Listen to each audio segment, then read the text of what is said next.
दोस्तों, जब से सृष्टि की उत्पत्ति हुई है तब से मानव अपने बारे में जानने को ललायित है कि वो कौन है, कहां से आया है, कोई भगवान नाम की चीज है नहीं जिसने उसे और इस दुनिया को बनाया है। इन सारे प्रश्नों के उत्तर पाने के लिए ही अलग अलग दर्शनों और धर्मों की उत्पत्ति हुई है।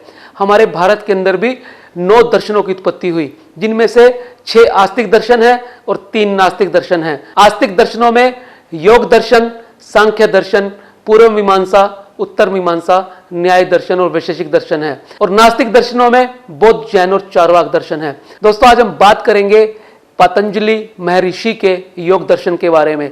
एक ऐसा दर्शन जो हमें सिखाता है अपने आप से कैसे मिलें, जो हमें सिखाता है यूनियन करना, रीयूनियन करना, कि जहां से हम चले थे वहां तक वापस पहुंचने का रास्ता क्या है, क्या कोई भगवान है, अगर है तो उसे हम कैसे मिल सकते हैं। दोस्तों, आज का युग विज्ञान का युग है और व्यक्ति हर चीज को विज्ञान की कसौटी पर कसना और तोलना चाहता है। तो यदि हम साइंटिफिक दिमाग के हैं तब भी ये यौगिक साइंस, पतंजलि का योग सूत्र हमें वो दृष्टि प्रदान करता है कि हम इसे साइंस के नजरिए से देख और समझ सके। तो आज हम जानेंगे वो अष्टांग योग जो महर्षि पतंजलि ने लगभग 2500 साल पहले हमें दिया था। एक शानदार दर्शन है जो 8 अंग के माध्यम से हमें पूर्ण होना सिखाता है। दोस्तों, आज हम जानेंगे पतंजलि योग सूत्र से 5 लेसन, और ये 5 लेसन आपके जीवन को ट्रांसफॉर्म कर देंगे, आपके जीवन की दिशा को मोड़ देंगे, आपको एक ऐसा इंसान बनाने में सहायता करेंगे जो वाकई आपको होना चाहिए। पहला lesson, you can verify result of yoga practice. दोस्तों, पतंजलि महर्षि ने अष्टांग योग दिया। अष्टांग योग का अर्थ है 8 अंगों वाला योग। यम, नियम, आसन, प्राणायाम, प्रत्याहार, धारणा, ध्यान और समाधि, ये योग के 8 अंग हैं। यम का अर्थ होता है वो प्रैक्टिस जो हम अपने शरीर पर करते हैं। नियम का अर्थ होता है वो प्रैक्टिस जो हमें समाज के बंधनों में बांधने का काम करती है। आसन का अर्थ होता है शरीर के वो पोस्चर जिसमें हम आराम पूर्वक लंबे समय तक बैठे रह सकते हैं। प्राणायाम का अर्थ होता है अपने प्राणों को आयाम देना, अपने प्राणों को साधना। प्रत्याहार का अर्थ होता है सेंसेस कंट्रोल, हमारे शरीर की जितनी भी सेंसरी ऑर्गन्स हैं उनके ऊपर काबू पाना। धारणा का अर्थ होता है कंसंट्रेट करना, एक ही चीज पर लगातार देखने का अभ्यास करना। और ध्यान का अर्थ होता है जब आप लगातार किसी चीज को देखते चले जाएं बिना किसी डिस्टरबेंस के, बिना किसी रुकावट के, बिना किसी हिंड्रेंस के, तो उसे मेडिटेशन कहते हैं। और समाधि होता है यूनियन, आत्मा का परमात्मा के साथ मिलन, जहां ट्रू स्पिरिट के अलावा शरीर का, मन का, दिमाग का और बाह्य उपकरणों का कोई योगदान नहीं रहता। सिर्फ और सिर्फ बचती है ट्रू स्पिरिट यानी आत्मा। उसे ही समाधि या कंटेम्पलेशन कहा जाता है। दोस्तों, ये एक ऐसा 8 फोल्ड वे है, एक ऐसा अष्टांग योग है जिस पर उत्तरोत्तर चलकर हम भगवान को प्राप्त कर सकते हैं, अपने आप को जान सकते हैं और साइंटिफिकली इसको वेरीफाई कर सकते हैं। इसके रिजल्ट हमें दिखते हैं। दोस्तों, जब हम यम और नियम के साथ गुजरते हैं तब हमारे अंदर बहुत सारे परिवर्तन होते हैं। हमारा गुस्सा कम हो जाता है, हमें लोगों के साथ सहचर्य में रहना आ जाता है, हमारे शरीर की, मन की शुद्धि होनी शुरू हो जाती है। और जब हम अंतर योग की तरफ बढ़ते हैं, यानी कि धारणा, ध्यान और समाधि की तरफ बढ़ते हैं, तो हमारा शरीर एक ऐसे बैलेंस में आ जाता है जिससे हमारा आगे का रास्ता आसान हो जाता है। और इस सारे को हम काउंट कर सकते हैं, देख सकते हैं, ट्रांसफॉर्म होते हुए अपने अंदर जो परिवर्तन हुए हैं उनको जज कर सकते हैं, साइंटिफिकली उनकी जांच पड़ताल कर सकते हैं। तो यही अर्थ है इस बात का कि हम अपने अंदर जो परिवर्तन आते हैं उनको वैज्ञानिक तरीके से जांच सकते हैं। दूसरा lesson, stop identifying your self with outer word. दोस्तों, हम अपने आप को किसी ना किसी तरीके के रूप और नाम से बांध लेते हैं। जो हम नहीं होते हैं उससे हम पहचान गांठ लेते हैं। दोस्तों, हम वस्तुओं को, व्यक्तियों को अपना समझने लगते हैं। हम क्या हैं, मैं क्या हूं, इस बात की हमें कोई समझ नहीं रहती।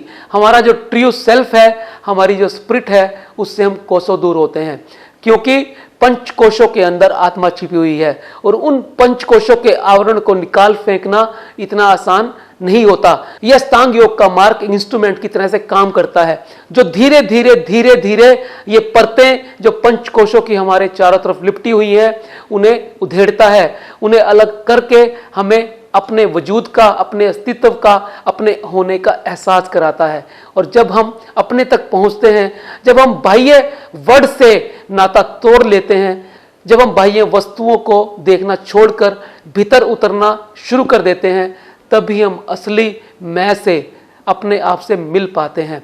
यही अष्टांग योग की सबसे बड़ी देन है। दोस्तों, एक व्यक्ति कितने रिश्ते निभाता है, कभी वो पिता होता है, कभी वो भाई होता है, कभी वो बॉस होता है, कभी वो एम्प्लॉय होता है, कभी वो अमीर होता है, कभी वो गरीब होता है, कभी वो कद में छोटा होता है, कभी वो कद में बड़ा होता है। तो ये सारी की सारी चीजें, जितने भी नाम और रूप हमें मिले हुए हैं, ये सब बाह्य चीजें हैं, एक्सटर्नल वर्ड से हमें प्राप्त होती हैं। लेकिन हम समय के अनुसार इनके साथ एक ऐसा नाता जोड़ लेते हैं और ये नाता हमें अपने आप तक पहुंचने में रोकता है। और जब हम अष्टांग योग की सहायता से अपने आप से मिलने में कामयाब हो जाते हैं, तो ये बाह्य संसार हमें कुछ नहीं नजर आता। दोस्तों, जब हम नेति यानी सब चीजों को ना करते हुए आगे बढ़ते हैं, तो एक समय ऐसा होता है जब हमें आत्मदर्शन होने शुरू हो जाते हैं। जब शंकराचार्य अपने गुरु गोविंद पाद से मिलने के लिए पहुंचे और गुरु ने पूछा, तुम कौन हो, तब शंकराचार्य ने निर्वाण अष्टक सुनाया। मात्र 8 साल की उम्र में चिदानंद रूपा शिवोहम शिवोहम कहने वाले सब चीजों को नेति करते तक अपने तक पहुंचे थे। दोस्तों, यदि हम अपने आप को जानना चाहते हैं, तो हमें बाहर के वातावरण से और बाह्य संसार से छूटना होगा। तीसरा lesson, the true self is spirit which is inside everyone and everywhere. दोस्तों, जो हमारा मैं है, जो हमारी अंतर आत्मा है, वही वास्तव के अंदर सबसे बड़ा ट्रूथ है, वही सबसे बड़ी सच्चाई है। पिछले लेसन में हमने जाना, वो बाह्य संसार को ना कहने से मिल सकती है। और वो कहां पर है? वो हर जगह पर है। जब वो एक कस्तूरी मृग की भांति आपको अपने अंदर दिख जाएगी, तब उसकी खुशबू आप अपने चारों ओर महसूस करोगे। हर व्यक्ति के अंदर, हर वस्तु के अंदर आपको वही स्पिरिट दिखाई देगी, वही ट्रू सेल्फ दिखाई देगा।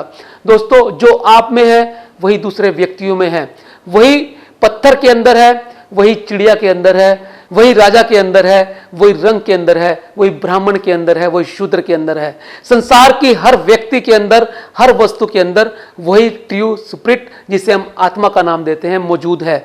यानी एक दृष्टि से हम सब एक ही जगह से और एक ही ईश्वर से उत्पन्न हुए हैं। तो इसका अर्थ क्या है? दोस्तों, दुनिया का सबसे बड़ा दर्शन वेदांत माना जाता है और वेदांत की सबसे उच्च फिलॉसफी यही कहती है कि सारा संसार एक ही सर्वशक्तिमान ईश्वर से पैदा हुआ है। यानी हम सब जब अपने आप को पहचानना शुरू कर देते हैं, अपनी आत्मा को जानना शुरू कर देते हैं, तब हम एक हो जाते हैं। यानी जब सारी की सारी नदियां संसार से आती हुई समुद्र में मिल जाती हैं और अपने उद्गम स्रोत को प्राप्त हो जाती हैं, तब हमें उस ईश्वर का, उस अंतर्यामी का पता लगता है। और यही अपने आप को जानने का और सबसे बड़ी सच्चाई जानने का मूल मंत्र है, जो योग दर्शन हमें देता है। चौथा lesson, ego is the root cause of suffering. दोस्तों, वास्तव में अहंकार इस सब दुखों का मूल कारण है। जब हम अहंकार से मुक्ति पा लेते हैं, तब हमें अपना ट्रू सेल्फ स्पिरिट आत्मा दिखने लगता है, उसके दर्शन होने लगते हैं। अपने दिमाग को एक पौंड की तरह से जानो, एक तालाब की तरह से जानो।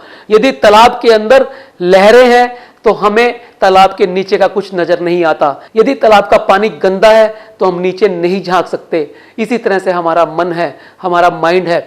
जब इस मन के अंदर विचार रूपी तरंगे उठती हैं, इस मन के अंदर काम, क्रोध, लोभ, ईर्ष्या रूपी विचार पैदा होते हैं, तब हमारा मन धूमिल हो जाता है और हम अंदर झांक नहीं पाते, जिससे हम अपने अंतर मन को, अपनी आत्मा को देख सकें, उसका अवलोकन कर सकें। ठीक उसी तरह से जिस तरह से पानी गंदा होने पर हम तालाब की तली को नहीं देख पाते। दोस्तों, यदि हम चाहते हैं अपने दर्शन करना, तो हमें इस अहंकार को, इस ईगो को, इन फालतू के विचारों को अपने मन से हटाना होगा। तभी हम अंदर की यात्रा शुरू कर पाएंगे। 5वां lesson, practising yoga makes your mind clear and calm. दोस्तों, योगा का अर्थ मात्र आसन लगाकर बैठ जाना नहीं है। योगा का अर्थ है 8 अंगों के द्वारा अपनी शरीर की और मन की शुद्धि करना, ताकि हम अपने ट्रू सेल्फ को जान सकें। जब हम यम, नियम, आसन, प्राणायाम, प्रत्याहार, धारणा, ध्यान और समाधि के जरिए चलते हुए अपने दिमाग को शांत कर लेते हैं और ऐसी स्थिति में पहुंच जाते हैं कि अपने दर्शन करने लगे, तो हमें पूरे संसार के सभी लोग, सभी वस्तुएं अपनी नजर आने लगती हैं।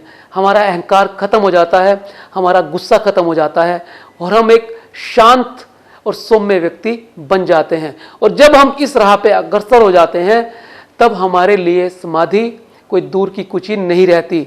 दोस्तों, समाधि का अर्थ, निर्वाण का अर्थ, मोक्ष का अर्थ यही है कि हमने सत्य को जान लिया। इस संसार के पीछे, इस यूनिवर्स के पीछे कौन सी शक्ति काम करती है, उसको हमने देख लिया। दोस्तों, यदि किसी विज्ञान के मानने वाले छात्र को आप ये कह दें कि भगवान नाम की कोई चीज है या कोई ऐसी कॉस्मिक पावर है जो सब चीजों को चलाती है, सब चीजों के चलाएमान के लिए जिम्मेदार है, तो विज्ञान का छात्र कभी इस बात को नहीं मानेगा। यदि आप किसी विज्ञान के छात्र को, साइंस के स्टूडेंट को यह कह दें कि सभी चीज ही एनर्जी है, सभी कुछ ऊर्जा है और एक ऐसी ऊर्जा है, एक ऐसी कॉस्मिक एनर्जी है जो इन सभी कॉस्मिक एनर्जी का स्रोत है, तो वो इस बात को मान लेगा, क्योंकि उसने इलेक्ट्रोमैग्नेटिज्म पढ़ा है, क्योंकि उसने ग्रेविटेशन पढ़ा है और बहुत सारी चीजें जो साइंस को भगवान के तुल्य खड़ा कर सकती हैं, वो उसने समझी हैं। तो दोस्तों, पतंजलि का योग सूत्र, जिसके अंदर 196 वर्सेस हैं, 196 सूत्र हैं, ये अपने आप में एक बहुत बड़ा विज्ञान है। इसको समझकर, इसको अच्छी तरह से इंटरप्रेट करके हम और क्या क्या अपनी पीढ़ी को और आने वाले युगों को दे सकते हैं, इसकी हम कल्पना भी नहीं कर सकते। मैं उम्मीद करता हूं आज का ये वीडियो आपको अच्छा लगा होगा। अगर आपको लगता है ये किसी और के भी काम आ सकता है और किसी और के जीवन को भी ट्रांसफॉर्म कर सकता है, परिवर्तित कर सकता है, तो इसे शेयर करना ना भूलें। मिलते हैं अगले वीडियो में फिर एक नए विषय के साथ। तब तक के लिए नमस्कार।